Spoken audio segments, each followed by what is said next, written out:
O pessoal do chat está dizendo que Israel está atacando agora o Irã. Eu não sei o que está acontecendo. Já mandei mensagem aqui para a equipe se a gente consegue achar algum vídeo para a gente poder aproveitar agora, né?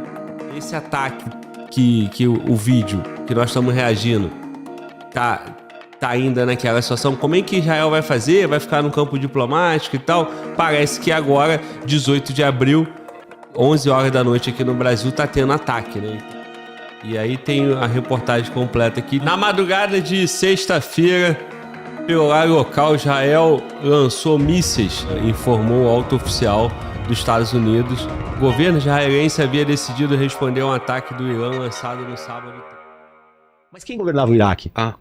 O inverso. A minoria governava a maioria, porque era um ditador. Entendi. O Saddam Hussein governava... Ele repelia toda a manifestação, tudo que era contra, ele conseguia abafar. Todos os xiitas, ele perseguia eles, perseguia os curdos, perseguia todo mundo. Então o Irã não estava muito satisfeito com isso. Nem um pouco, tanto que teve uma guerra nos anos 80, de 1980 a Irã-Iraque.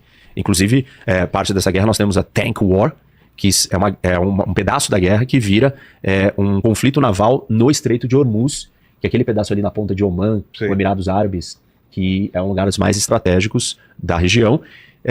E ali a gente tem um modelo de medir o que seria um conflito para fechar o estreito. Porque essa é uma das ameaças que o Irã faz. O Irã diz, se vocês me atacarem, eu vou fechar o estreito de Hormuz. 30% de todo o petróleo do mundo passa por ali. Entendi. Por quê? Olha o que tem lá dentro. Volta, Emirados, Catar, Arábia Saudita, Kuwait, Iraque, Irã. Todos têm que navegar no Golfo Pérsico. Aí quando eles estão saindo do Golfo Pérsico, eles vão passar pelaquela pontinha. E quem tem a posição privilegiada na ponta é o Irã. Então o Irã poderia fechar.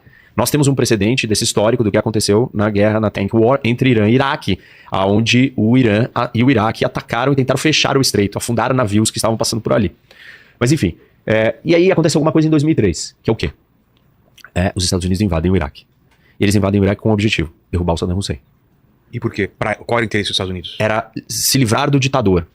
Por quê? Eles tinham receio, né? Essa foi a desculpa da intervenção, da invasão, de que o Iraque tinha armas de destruição em massa. Isso. E aí você fala, tá, mas isso foi inventado? Não, o Iraque já tinha usado armas de destruição em massa contra o seu próprio povo, contra os curdos. Nossa. Armas químicas. Então, eles achavam que ele tinha um programa nuclear. Óbvio que invadiram, viram que não tinha, foi um dos grandes erros da política externa americana. Invadiu, viu que não tinha e ficou por isso mesmo. Foi um fracasso, a guerra custou uma fortuna, morreram muita gente, a comunidade internacional não aprovou, os Estados Unidos invadiu o Iraque sem autorização do Conselho de Segurança, foi um dos grandes erros de política externa, todo mundo critica isso até hoje, fica usando o exemplo do Iraque. Quem que era o presidente, né? Era o Bush. O Bush filho. Tinha tido uma outra guerra no Iraque, não sei se você lembra. Qual? Antes, nos anos 90. Não. Por quê? O Saddam Hussein invade o Kuwait. Verdade. E aí o Bush pai... É mesmo Bush pai e depois o Bush filho. Não. Isso. E aí todo mundo diz, uma parte da explicação da guerra do Iraque, falam que o Bush filho, ele tinha um complexo com o pai e queria terminar o trabalho, né, a operação do pai que não deu certo, que não finalizou, então ele queria se provar maior que o pai, por isso ele quis invadir.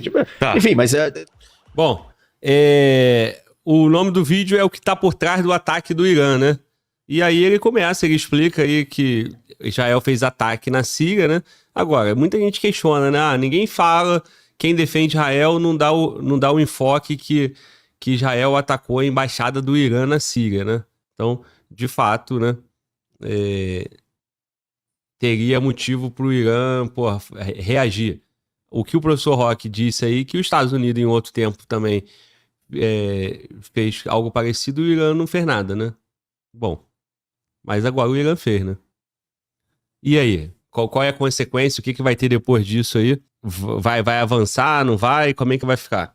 Vamos nessa. Notícia, pessoal, que movimentou bastante, está ligado a mais uma reunião de Israel.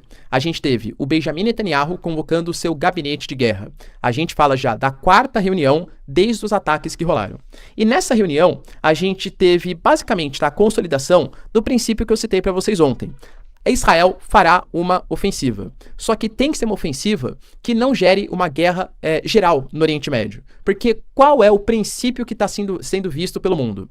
que o Irã atacou ali 300 mísseis, drones, equipamentos modernos, que exigiram altos gastos militares e esforços militares, não só de Israel, mas também dos Estados Unidos, França, Reino Unido, até da Jordânia e da Arábia Saudita, para conseguir se defender. Mas na prática, e aí, quais foram as baixas civis israelenses? Feriu uma péssimo já, tá? Não tô passando pano, péssimo. Mas feriu uma garota de 7 anos. A gente teve danificado uma base militar israelense, pois isso é considerado pouca coisa. E entendo, galera, pô, o mundo hoje da pós-verdade tá muito maluco, né? O professor está passando pano para o Irã. O Irã, ele tem práticas terríveis do ponto de vista social. A gente fala, por exemplo, de perseguição a minorias. Não dá pra esquecer o caso da Mahsa Amini, né?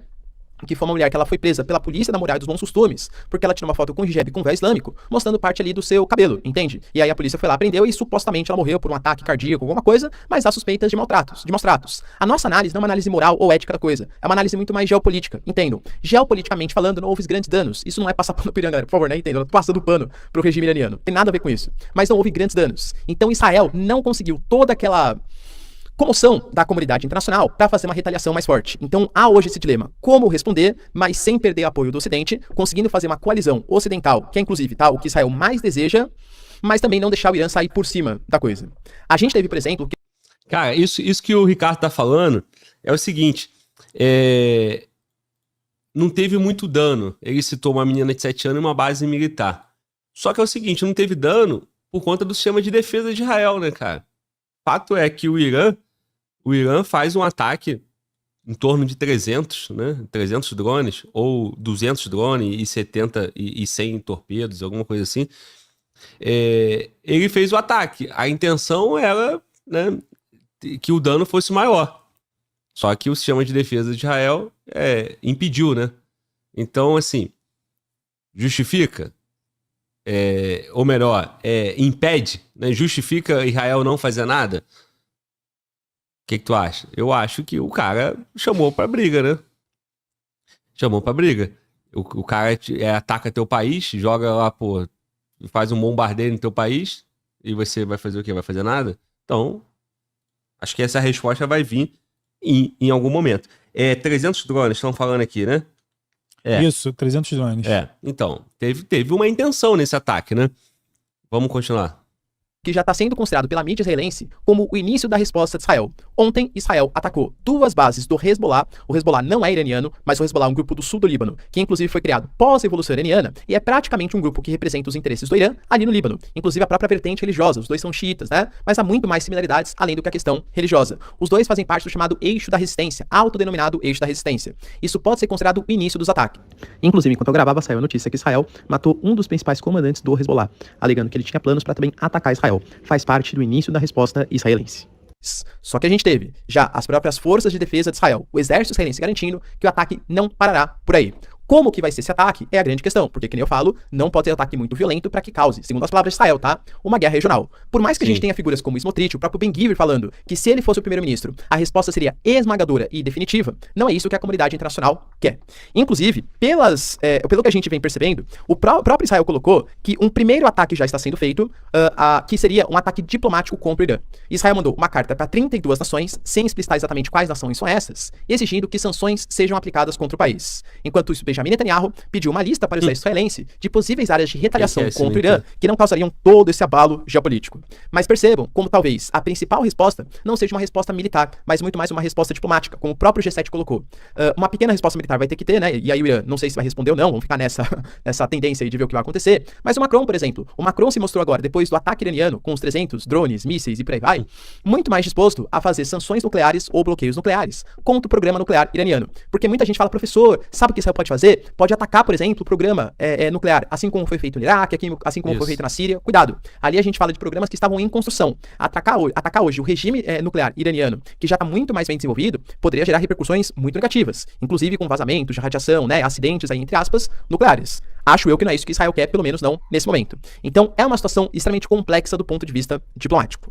Só que enquanto Israel vai tentando medir qual seria a melhor prática para fazer essa resposta, a gente tem o Irã também se movimentando no xadrez geopolítico. O ministro das Relações Exteriores do Irã telefonou para também o chanceler do Catar. Sobre isso aí, o próprio ataque do Hamas lá em Gaza, o Israel comunicou, pediu que o povo se deslocasse, avisou por onde ele ia começar a infiltração em Gaza. Então, me parece que é uma postura parecida, né, de Israel. E E é briga de cachorro grande, né, cara? Eu acho que Israel é bem mais forte que o Irã, ainda mais com o apoio, né, do Ocidente. Mas escalar o conflito, né, acho que ninguém quer, né? Tanto é que o francês aí falou o quê? Calma, vamos com calma. Vamos ouvir. O Catar, lembrando, que é um país extremamente importante também, porque consegue negociar com os dois lados, ao mesmo tempo que o Catar tem base militar americana, base aérea, tem também membros do Hamas que estão ali posicionados, então é importante nas mediações entre Israel, faixa de Gaza, tal, enfim, telefonando e inclusive garantindo o Raisi, presidente do país, que o ataque ele foi extremamente legítimo e que inclusive, tá, para conversar com os pares, falando com o emir do Catar, tá, para conversar com seus pares, que qualquer ação do Irã, contra o Irã, aliás, vai receber uma resposta extremamente severa, dando a entender, Israel, não responda porque a gente vai atacar vocês com muito mais força. Enquanto isso, depois que a Rússia fez questão, tá, de defender firmemente a posição iraniana no Conselho de Segurança da ONU, colocando que é uma baita hipocrisia dos países ocidentais criticarem a ação iraniana, segundo a Rússia, tá, depois que a gente teve Israel atacando a embaixada iraniana na Síria. Assim, olha, quando vem membros, corpos diplomáticos ocidentais, se o Irã, a Síria, a Rússia, a China atacassem a embaixada desses países, eles não se sentiriam satisfeitos. Porque o Irã pode ter a sua embaixada violada, o espaço aéreo da Síria invadido e não ter nenhum tipo de retaliação. Então a Rússia fez uma defesa muito enfática dos iranianos. E a China agora também. A China fez questão de reforçar os laços diplomáticos, falando que a parceria ela tá cada vez mais próxima, e inclusive colocando elogios ao Irã, falando que o ataque que o Irã fez poupou o Oriente Médio de uma guerra mais generalizada, visto que, de novo, não houve baixas civis, e conseguiu assegurar a autonomia do Irã, a soberania iraniana dentro do Oriente Médio. Ou seja, percebam esses dois grupos se formando. De um lado, Irã, Síria, eixo da resistência. E apoiados ali por Rússia, por China. Do outro lado, Israel, apoiado por União Europeia e Estados Unidos. Mas os dois lados não querendo guerras maiores para não causar um tumulto generalizado no Oriente Médio. É como se o Irã não tivesse outra saída, né? Então, ele salvou a honra dele sem ter um dano, né? Muito, muito gravoso, né? E aí, quando China se manifesta a favor, aí tu acha que a França vai querer, porra, incendiar o fogo ou vai falar, não, calma, vamos de forma diplomática e tal. Então, também não é bem assim, né? A Rússia, porra, lógico, o Putin quer mais realmente ter uma força ali, né? Para desviar a atenção, né, de Israel, Estados Unidos, né? Não só a atenção, mas também, né, os recursos. Então, assim, tá doido para Israel, talvez, né, atacar o Irã de uma forma mais enfática e isso desencadear um conflito no Oriente Médio de maior escala, enquanto ele tá lá na guerra da Ucrânia, né? Então,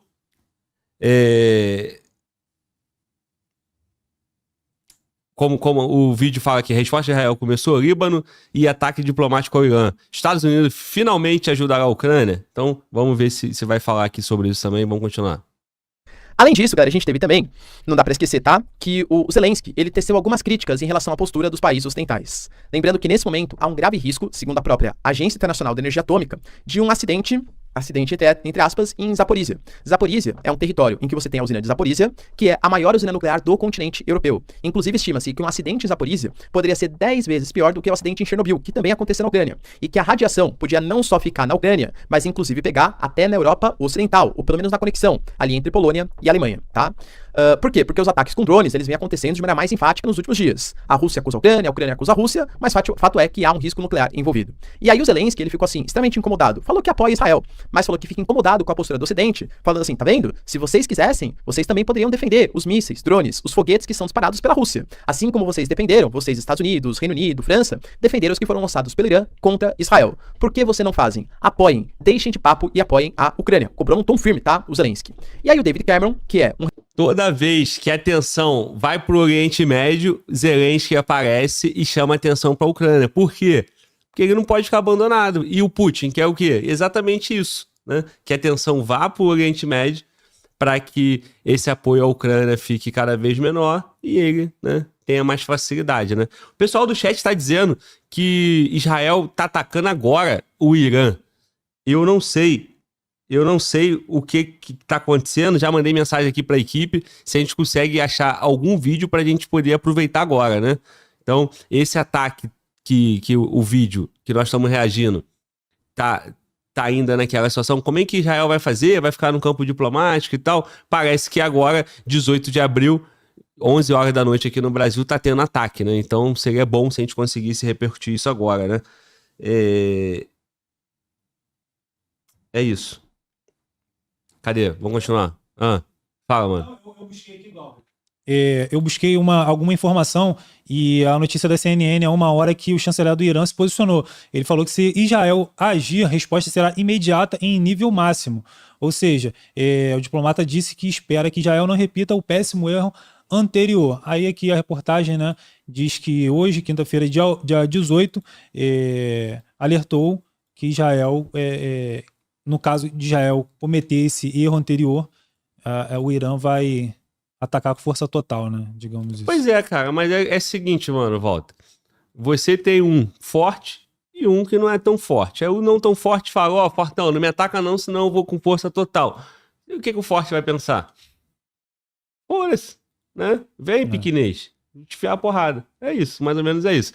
Agora, Mano Walter repercutiu aí notícia de hoje à tarde falando sobre que Israel não tem ousadia, porque senão nós vamos com força total. Só que à noite, Israel tá indo e tá atacando, né? Um representante das relações exteriores do próprio Reino Unido falou, olha, tem que deixar bem claro, tá? Segundo David Cameron, nós ajudaremos a Ucrânia como ajudamos... Aliás, nós não ajudaremos a Ucrânia como ajudamos Israel, muito pelo risco de uma guerra generalizada. A OTAN deve evitar maiores problemas com a Rússia. Dando a entender que ajuda. Inclusive, lembrando, tá? Que o Reino Unido não é qualquer país. O Reino Unido dos países ocidentais é aquele que, tanto do ponto de vista diplomático, né? De falas, polêmicas, enfim, quanto em recursos financeiros, é um dos que mais apoia a Ucrânia. Agora, o Boris Johnson, por exemplo, a Liz Truss, o Rishi Sunak, são primeiros ministros que compraram firmemente a narrativa aí do Zelensky, inclusive fazendo visitas oficiais à Ucrânia, principalmente, claro, o Boris Johnson, tá? Ou seja, tá bem claro, a gente não vai apoiar Israel a Ucrânia, como apoiamos Israel.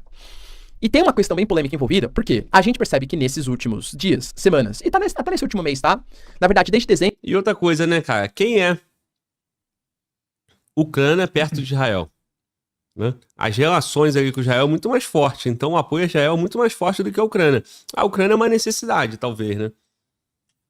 Sobre o ataque de Israel ao Irã, o estagiário acabou de reagir aqui, falou, não, atacaram sim, tem 15 minutos. Sim, exato. E eu tô procurando me informar aqui pra te avisar, Globo. Então, assim, a rapaziada já tava falando, porra, o estagiário não sabe de nada, demite esse cara. Calma, gente, ao vivo é assim mesmo, tá?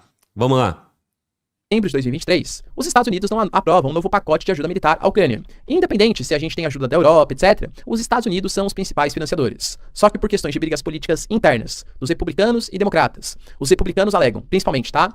Que ajudar a Ucrânia nesse momento, um país envolto em casos de corrupção, que não conseguiu ter uma contraofensiva muito positiva, gastou muito dinheiro para poucos resultados. Um país que passa por uma crise institucional militar, com a troca de comandante-geral, os alunos saindo, etc. E que, inclusive, os Estados Unidos têm problemas fronteiriços e mandar ajuda econômica para a Ucrânia enquanto sofre com a fronteira entre México e Estados Unidos, é uma baita hipocrisia da esquerda, segundo os republicanos, tá?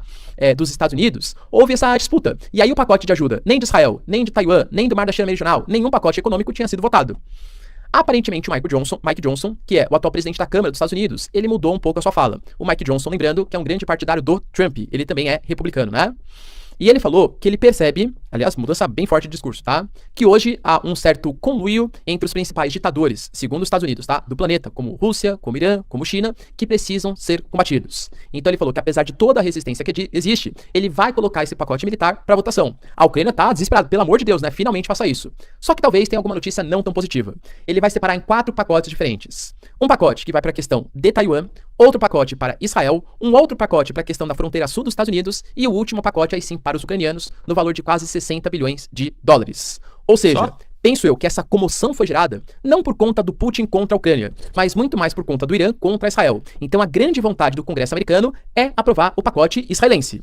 Claro, professor, você tem certeza que não vai ser aprovado da Ucrânia? Não sei, tá, galera? De novo, a mudança de posicionamento político varia muito de acordo com o clima, a temperatura de que a população vai votar, né? Convenhamos que temos eleições esse ano, e aí, se os republicanos perceberem que cola mais pra população agora apoiar os ucranianos, os republicanos mudam de ideia, assim como os democratas também, tá? Não pensem que há muita questão ideológica envolvida. Então, em ano eleitoral, talvez o clima pra votação de aprovação de um pacote pra Ucrânia faça os republicanos mudarem de ideia. Porém, temos uma outra questão também. O Trump, que é um dos grandes aliados do Mike Johnson, atual presidente da Câmara, já falou que a ajuda à Ucrânia não deveria ser a partir da cessão de dinheiro, e sim a partir de empréstimos. E aí a Ucrânia terminaria. Inclusive o Zelensky falou, tá, é o ideal? Não, é ideal. Mas é melhor a gente ter o dinheiro emprestado agora do que esperar um ano para ter o dinheiro, entre aspas, de graça vindo dos Estados Unidos. Então, aparentemente, o Zelensky aceita esse dinheiro mesmo na forma de empréstimos. A grande questão é que não tem bonzinho na geopolítica, nem Estados Unidos, nem China, nem Rússia. Muito possivelmente os americanos podem estar interessados nas empresas estatais ucranianas, no solo de Chernozion extremamente fértil, no acesso a recursos minerais e a 10 a 15% dos grãos que são produzidos na Ucrânia, que não sejam, né, inocentes. Se os Estados Unidos vai financiar e emprestar 60 bilhões, ele vai exigir também algumas contrapartidas. É fato. Ou seja, a Ucrânia nem sabe se vai ter o dinheiro. E se tiver, pode vir na forma de empréstimos, que pode comprometer o futuro do país. E pra... Ó, tu viu só, né, cara? É pacote pra Taiwan, pacote pra Israel, pacote pro sul dos Estados Unidos e pacote pra Ucrânia. Os Estados Unidos, muito conflito espalhado, deixa essa situação aí. É muito à frente. Então, você acha que não é interesse, porra, da Rússia fomentar lá o conflito lá com o Irã? Porque quanto mais dividido os Estados Unidos tiver, mais fraco vai ser essa ajuda, né? Então, cada vez mais estoura alguma coisa mais forte lá no Oriente Médio e a Ucrânia vai ficando mais esquecida. E não à toa o Zelensky vai lá gritar, vai reclamar, vai chamar atenção. E com o tempo, a Rússia vai ficando mais forte, né? E menos apoio para a Ucrânia. O resultado pode ser a Ucrânia não ter outra saída a não ser negociar um acordo em desvantagem e a Rússia anexa a parte que já tem lá e fica por isso mesmo, vai discutir lá na frente, né? Deixa eu terminar o vídeo aqui. Pra finalizar, pessoal, eu falei pra vocês, inclusive teci, né, a comparação aqui, da nota que o Brasil soltou quando Israel atacou a embaixada iraniana, colocando que era um grave atentado atacar a embaixada de outro país, e aí quando o Irã mandou os 300 drones, o Brasil colocou que se mostrava preocupado com o envio de 300 drones, envio, não ataque, tá? O envio de 300 drones contra Israel. Inclusive colocando que apesar de demonstrar preocupação, já sabia que isso ia acontecer por conta de todo o conflito envolvendo a questão da faixa de Gaza e por aí vai. Ou seja, o Brasil meio que... Ali nas entrelinhas, diplomacia conta muito a maneira como você comunica, né? Deu mais peso pro ataque de Israel do que pro ataque iraniano. O Mauro Vieira, que é o nosso chanceler, percebeu, ou pelo menos foi pressionado a perceber esse erro, e anunciou que o Brasil, no momento que produziu a nota, não tinha a real dimensão dos ataques, mas que agora condena tanto os ataques israelenses como os ataques iranianos.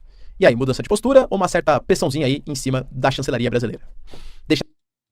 É isso aí. Da mesma forma, o Brasil também não foi muito firme quanto o Hamas, né?